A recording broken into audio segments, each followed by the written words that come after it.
اعوذ باللہ من الشیطان الرجیم بسم اللہ الرحمن الرحیم۔ شروع اللہ کے ببرکت نام سے جو بڑا مہربان نہایت رحم کرنے والا ہے۔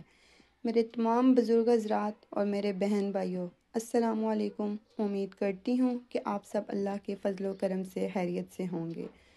جیسا کہ آپ جانتے ہیں، رمضان آ گیا ہے۔ اس پاک ماہ میں اللہ پاک شیطان کو قید کر دیتا ہے، اور اس پاک ماہ میں ہر وہ بندہ نماز اور نیکی کے کام ضرور کرتا ہے جو پہلے نہیں کرتا تھا۔ اور پھر ایسا بھی ہوتا ہے، اس ماہ کے ختم ہوتے ہی پھر سے ہم سب تقریباً اپنے پہلے والے کام کاجوں میں لگ جاتے ہیں۔ ہم میں سے کچھ تو ایسے بھی ہیں جو جمعہ تک کی نماز نہیں پڑھتے، اور کچھ تو کبھی کبھار ایسا بھی ہوتا ہے، بہت کم ایسے لوگ بھی دیکھنے کو ملتے ہیں جو عید کی نماز بھی نہیں پڑھتے۔ رمضان المبارک میں شیطان کو قید ہونے کی وجہ سے نمازی بڑھ جاتے ہیں، اور رمضان کے ختم ہوتے ہی نمازی کم پڑ جاتے ہیں۔ تب یہ شیطان کی وجہ سے نہیں ہوتا، بلکہ اپنی سستی اور کاہلی کی وجہ سے ہوتا ہے۔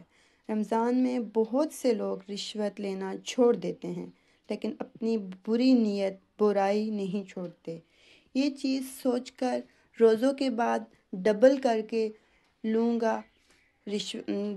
رشوت لوں گا، وہ اپنی نیت ایسی رکھتے ہیں۔ ناظرین اکرام، اعمال کا دار و مدار نیت پر ہوتا ہے۔ اگر ہم اللہ کی راہ میں کوئی بھی نیک بات کام خالص نیت سے کرتے ہیں تو اللہ کی بارگاہ میں قابل قبول ہوتی ہے۔ ناظرین اکرام، ہماری نیت کتنی ہی اچھی کیوں نہ ہو، دنیا تمہیں تمہارے دکھاوے سے جانتی ہے، اور دکھاوا تمہارا کتنا ہی اچھا کیوں نہ ہو، تمہیں تمہاری نیت سے اللہ پاک جانتا ہے۔ یعنی اس بات سے ثابت ہو جاتا ہے کہ خلوص اور اچھائی صرف ہم اپنے الفاظ میں ہی نہیں بلکہ اپنی نیت اور فطرت میں بھی پیدا کریں۔ میرے نبی کا فرمان ہے، اعلیٰ درجے کا مسلمان کون ہے؟ وہ جو سارا دن مصلی پہ بیٹھے نماز پڑھے، وہ جو ہر سال حج عمرہ کرے، وہ جو مسجد سے نکلے ہی نہ مسجد میں رہے، وہ جو راتوں کو جاگے قرآن پڑھتا رہے، وہ جو روزے رکھتا رہے۔ فرمایا نہیں، جواب میں آپ نے فرمایا، اعلیٰ درجے کا مسلمان وہ ہے جو اپنے مسلمان بہن بھائیوں کو تکلیف سے بچائے اور تکلیف نہ پہنچائے، جو اپنی زبان ہاتھ پاؤں سے دوسرے کو تکلیف نہ دے۔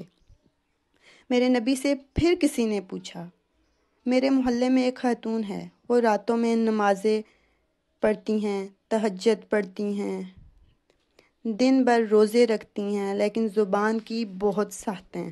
کہا جہنم میں جائے گی۔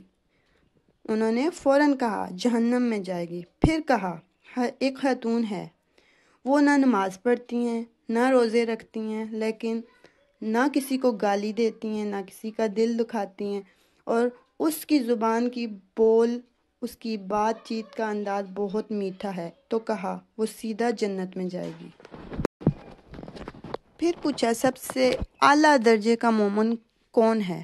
آپ نے کہا حسن اخلاق، مطلب جس کے اخلاق سب سے اچھے ہوں گے وہ سب سے اعلیٰ درجے پر ہوگا، کیونکہ تکلیف نہ پہنچانا اخلاق کی ایک صفت ہے۔ اخلاق کی بے شمار صفات ہیں۔ میرے نبی صلی اللہ علیہ وآلہ وسلم نے فرمایا، اچھے اخلاق 360 صفات کا نام ہے۔ اگر ایک صفت بھی کسی مسلمان کے اندر ہوگی وہ جنت میں جائے گا۔ سامنے ابو بکر صدیق رضی اللہ تعالی عنہ بیٹھے تھے، تو انہوں نے پوچھا، کیا میرے اندر کوئی ایک صفت بھی موجود ہے؟ کہا تیرے اندر ساری صفات موجود ہیں۔ سبحان اللہ۔ اس طرح میرے نبی صلی اللہ علیہ وآلہ وسلم نے اسلام کی ابتدا بھی بتا دی اور انتہا بھی بتا دی۔ اب یہ ہم سب تک ہے کہ ہم کس طرح اسلام کو لے کر چلتے ہیں۔ اس پاک ماہ میں جنت کا دروازہ کھول دیا جاتا ہے اور دوزخ کا دروازہ بند کر دیا جاتا ہے۔ ہم سب اس ماہ میں اپنے کیے ہوئے تمام گناہوں کی معافی مانگ سکتے ہیں۔ اس ماہ میں اللہ تعالیٰ کی طرف سے ایک طرح یہ اشارہ ملتا ہے کہ کوئی ہے بخشش مانگنے والا، کوئی ہے توبہ کرنے والا، کوئی ہے جنت مانگنے والا، آؤ مانگو۔ اللہ پاک کہتا ہے، آؤ مانگو اس ماہ میں۔ ایک فرشتہ یہ اعلان کرتا ہے کہ اے بھلائی کے چاہنے والے، شاباش، آگے بڑھو، مانگو۔ دوسرا فرشتہ اعلان کرتا ہے اے برائی کے کرنے والے، بس کر، واپس آ جا۔ رمضان المبارک کا مطلب ہے جل جانا۔ مطلب جل جانے سے مراد یہ ہے کہ اس ماہ میں اپنے گناہ گار بندوں کو اللہ پاک معاف کر دیتا ہے، ان کے گناہ جلا دیتا ہے۔ گناہ جلا دینے سے مراد اللہ پاک اپنے بندوں کو معاف کر دیتا ہے۔ اب یہ ہم تک ہے کہ ہم اللہ کے بتائے ہوئے احکام کے مطابق زندگی گزاریں یا پھر اللہ کی عبادت کریں۔ عبادت بھی مسلمان کو ہلاک تک پہنچاتی ہے۔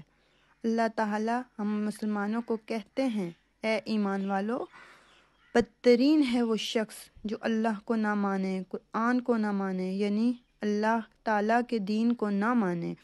ہمارے مسلمان ہونے کی پہچان کلمہ ہے، یعنی لا الہ الا اللہ محمد رسول اللہ۔ مطلب کلمہ ہمیں انسانیت میں داخل کرتا ہے، کلمہ ہمیں سیدھی راست دکھاتا ہے۔ ہم سب نماز تو پڑھ لیتے ہیں لیکن ہم بہت کچھ نماز کے بارے میں نہیں جانتے۔ اللہ پاک فرماتے ہیں تم نماز قائم کرو، یہ تمہیں برائی سے بچائے گی۔ اس سے ہمیں اخلاق کی طرف سفر کرتے ہیں۔ پھر ہم روزہ بھی رکھتے ہیں کیونکہ ہم مسلمان ہیں۔ اللہ پاک روزے کے بارے میں کیا فرماتا ہے؟ اللہ تبارک و تعالی روزے کے بارے میں فرماتے ہیں کہ تم پر روزے فرض کر دیے گئے ہیں تاکہ تم تقوی کی طرف لوٹو، تاکہ ہم تقوی والے ہو جائیں۔ اب سوال یہ ہے کہ تقوی کسے کہتے ہیں؟ تقوی میں کیا کیا باتیں آ جاتی ہیں؟ میرے مسلمان بہن بھائیوں، تقوی میں سخاوت آ جاتی ہے، یعنی اللہ کہتا ہے تقوی میں میرے وہ نیک بندے آ جاتے ہیں جو میرے نام پر خرچ کرتے ہیں، جو اپنے مال میں سے میرے نام کا نکالتے ہیں۔ اب چاہے یہ لوگ تنگ دست ہوں یا پھر پیسے والے، یعنی امیر ہوں یا غریب ہوں، اور وہ جو لوگ غصے کو پی جاتے ہیں اور وہ جو معاف کر دیتے ہیں۔ روزے اور حج کے بارے میں ہے کہ اگر تم نے حج کا ارادہ کر لیا تو پھر زبان کے گندے بول اور لڑائی سے بچو۔ انسان کو میٹھے بول پر لانا بھی اخلاق ہے، یعنی اللہ پاک فرماتا ہے کہ اگر ہم اس کی راہ پر چل پڑیں اور نیک کام کریں تو یہ سب ہمیں دین اور اچھے اخلاق کی طرف موڑتا ہے۔ یہ سب کام باتیں ہمیں اللہ تعالیٰ کی راہ پر لے جاتی ہیں۔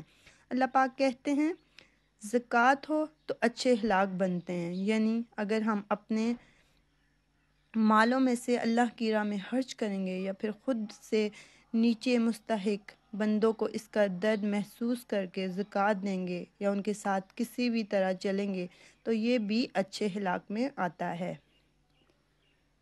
اگر ہم اللہ کے دیے ہوئے مال میں سے حج کرتے ہیں تو تب بھی یہ چیز ہمیں اچھے راستے، اچھے اخلاق کی طرف لے جاتی ہے اور ہم بہت سی برائیوں سے بچ جاتے ہیں۔ اب سوال یہ پیدا ہوتا ہے کہ اسلام نے اچھے اخلاق پر اتنا زور کیوں دیا ہے؟ وہ اس لیے تاکہ ایک اچھا معاشرہ وجود میں آ سکے۔ اچھے معاشرے سے مراد ہم سب کا آپس میں مل جل کر پیار و محبت سے رہنا ہے، ایک دوسرے کا احساس کرنا ہے، ایک دوسرے کا درد محسوس کرنا ہے، ایک دوسرے کا ساتھ دینا ہے، ایک دوسرے کی مدد کرنا ہے۔ لہٰذا ایک اچھا معاشرہ تب وجود میں آتا ہے جب ہم ایک دوسرے کو معاف کریں، مل بانٹ کر رہیں اور اللہ کے بتائے ہوئے احکام کی پیروی کرتے ہوئے نماز روزہ کریں۔ نماز ایک انفرادی عمل ہے، جو پڑھ لیتا ہے اس کے بعد اپنے اپنے کاموں میں لگ جاتے ہیں۔ اب ہم نماز پڑھیں یا نہ پڑھیں اس کا گناہ ہمیں ہوگا، لیکن اگر پڑھتے ہیں تو اس کا اجر ملتا ہے، اجر بھی ہمیں ہی ملتا ہے۔ اسی طرح اگر ہم روزہ رکھتے ہیں تو اس کا ہمیں اجر ملتا ہے، لیکن اگر نہیں رکھتے تو ہمیں گناہ ہوتا ہے، اللہ کی پکڑ ہوتی ہے۔ ٹھیک اسی طرح اگر ہم زکوٰۃ نہیں دیتے تو گناہ میں شامل ہوتی ہے یہ چیز، لیکن اگر زکوٰۃ دیتے ہیں تو اللہ پاک ہمیں اس کا اجر دیتے ہیں۔ اگر اللہ نے ہمیں اتنا دیا ہوا ہے، ہم حج کر سکتے ہیں، اس کے دیے ہوئے مال میں سے ہم اللہ کی راہ میں نکال سکتے ہیں، حج کر سکتے ہیں، لیکن اس کے باوجود نہیں کرتے تو گناہ ہے، اللہ پاک ہمیں سزا دے گا۔ لیکن اگر کرتے ہیں تو اللہ پاک ہمیں اس کا اجر بھی دے گا۔ یہ سب کچھ ہماری ذات سے وابستہ ہے، یعنی ہم تک ہے کہ ہم جو چاہیں کریں، ہم نہ چاہیں تو نہ کریں۔ اللہ نے ہر انسان کو اسلام کے تمام احکام بتائے ہیں۔ اللہ پاک نے انسان کو اپنے تمام احکام بتانے کے ساتھ ساتھ عقل سے بھی نوازا ہے۔ اب اپنی عقل کا استعمال کرتے ہوئے نیکی کے راستے پر چلتے ہیں تو دنیا و آخرت میں ثواب ملتا ہے، لیکن اگر برائی کے راستے پر چلتے ہیں تو گناہ ملتا ہے۔ ہمارے اپنے ہاتھ میں ہے، یہ سب کریں یا نہ کریں، لیکن برے اخلاق وہ چیز ہیں جو بندے کو معاشرے میں تباہ و برباد کر دیتی ہے، ذلیل و خوار کر دیتی ہے۔ یعنی اگر ہم معاشرے میں اچھی دعا سلام رکھیں گے تو وہ نظر آئے گی۔ اسی طرح ہمارا اخلاق ہوگا، اچھا اخلاق ہوگا، اگر ہم کسی سے اچھی طرح بات کریں گے تو سب ٹھیک رہے گا، سب عزت کریں گے۔ لیکن اگر برے اخلاق، برا رویہ رکھیں گے تو برے اخلاق میں آئیں گے اور برے اخلاق کہلائیں گے۔ اچھے اخلاق کا اندازہ ہم اس بات سے بخوبی لگا سکتے ہیں کہ اگر ہم عبادت کرتے ہیں، جیسے اگر ہم فجر کی نماز ادا کرتے ہیں تو اس کا علم صرف ہمیں ہی ہوگا، باہر کسی کو نہیں ہوگا۔ لیکن اگر ہم بیٹھ کر کوئی بھی برائی کرتے ہیں، کوئی بری محفل کرتے ہیں، فرقہ بندی کرتے ہیں، شر پھیلاتے ہیں، کسی سے لڑائی جھگڑا کرتے ہیں تو وہ سب کو پتہ لگے گا، یہ ہمارے برے اخلاق میں آ جاتا ہے۔ لیکن اس کے برعکس اگر ہم محبت کریں گے، محبت والی باتیں کریں گے، سب میں بیٹھ کر اسلام کی بات پھیلائیں گے، اسلام کو پھیلائیں گے، ہر مسلمان سے اسلام دعا رکھیں گے، تو کیا وہ چھپا رہ سکے گا؟ نہیں، بلکہ وہ پھیلے گا، ہر بندہ ہمارے مزید نزدیک ہو جائے گا، ہمارے ساتھ اچھے حسن سلوک سے پیش آئے گا، کیونکہ اچھے اخلاق نظر آتے ہیں جبکہ برے اخلاق بھی نظر آتے ہیں۔ اچھے اخلاق ظاہر ہوتے ہیں، اچھے اخلاق لباس کی طرح ہوتے ہیں جو ہمارا جسم چھپا تو لیتے ہیں، لیکن برے اخلاق اس ننگے انسان کی طرح ہیں جس کے تمام عیب سامنے آ جاتے ہیں۔ لیکن میرے رب العزت اللہ پاک فرماتے ہیں، میں تمہیں عمر بھی دیتا ہوں، میں تمہیں طاقت بھی دیتا ہوں، تو اگر اتنے گناہ کر کہ زمین آسمان کے ساتھ بھی لگ جائے، لیکن ایک بار نیک نیتی سے دل سے توبہ کر لو اور بول اے میرے رب مجھے معاف فرما دے، تو میں تب بھی تجھے معاف فرما دوں گا۔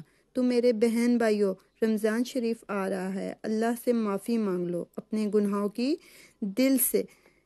کیا پتہ اگلا رمضان ہمیں نصیب ہو یا نہ ہو۔ ہم سب آج اللہ سے یہ عہد کریں کہ ہم اس کے بتائے ہوئے راستوں پر چلیں گے اور اسلام کی پیروی کریں گے، اسلام کا بول بالا کریں گے۔ میری تمام مسلمانوں سے گزارش ہے کہ آج سے ہر روز صرف 15 منٹ اگر ہم باقی فضول کاموں کو چھوڑ کر اسلام کی نالج میں کوشش کریں گے تو ہم ایک مثالی معاشرہ قائم کر سکیں گے۔ دعا ہے کہ رب تعالی ہم سب کو مل کر رہنے کی، حضور صلی اللہ علیہ وآلہ وسلم کے بتائے ہوئے طریقوں پر چلنے کی توفیق عطا فرمائے، آمین۔